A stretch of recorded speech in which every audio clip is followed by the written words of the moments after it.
They are my personal choices, and also, I base it also on the mandates. Diba? Nakikita ko ang daming fans, ang daming supporters nitong natulog, and I think they deserve to be given the chance to be themselves now. So, I like that personally, to be my brand ambassadors.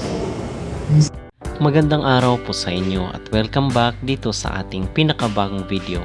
At ang inyo pong napanood ay ang may-ari ng Mags Apparel na brand na kung saan ay doon sa mga nagtatanong kung bakit puro daw sikat at mga kilala ang kinukuha dito sa Miss Universe Philippines para maging brand ambassador ng kailang produkto.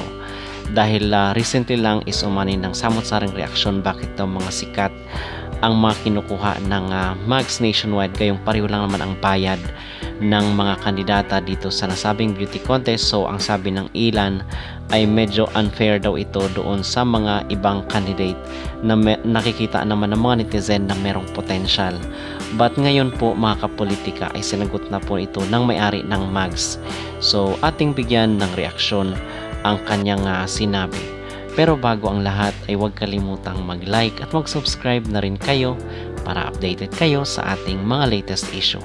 At dito nga sa sagot ng may-ari ng Mags nationwide ay sinabi niya na kung bakit sila Atisa, sila Winwin Marquez at si Iliana Marie Aduana ang kailang pinili bilang maging mukha or brand ambassador ng kailang produkto. Itong Mags nationwide ay isa po itong apparel or clothing line. So sila ang magiging endorser ngayon nitong kailang produkto.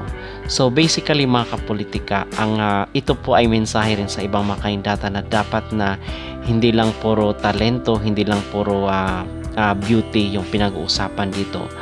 As much as possible, kinakailangan po na mga kandidata na malakas yung kanilang fan base, malakas ang kailang social media at malakas yung kailang influence. Kasi hindi naman pwede na magkaroon sila ng endorser na hindi kilala.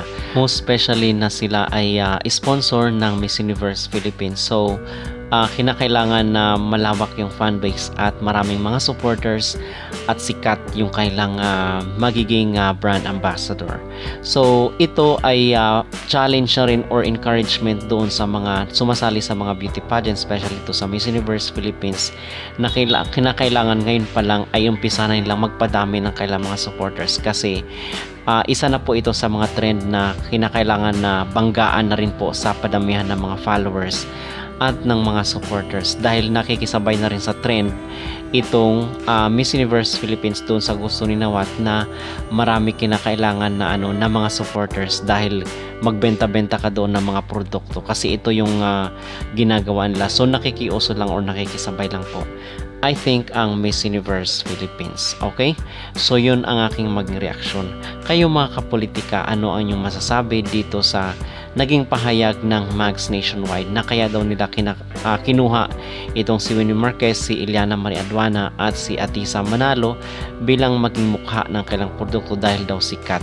Sa tingin nyo ba ito ay unfair rin sa ibang mga sumasali dito sa Miss Universe Philippines? Mag-comment down below at huwag kalimutang mag-like at mag-subscribe na rin kayo para updated kayo sa ating mga latest issue.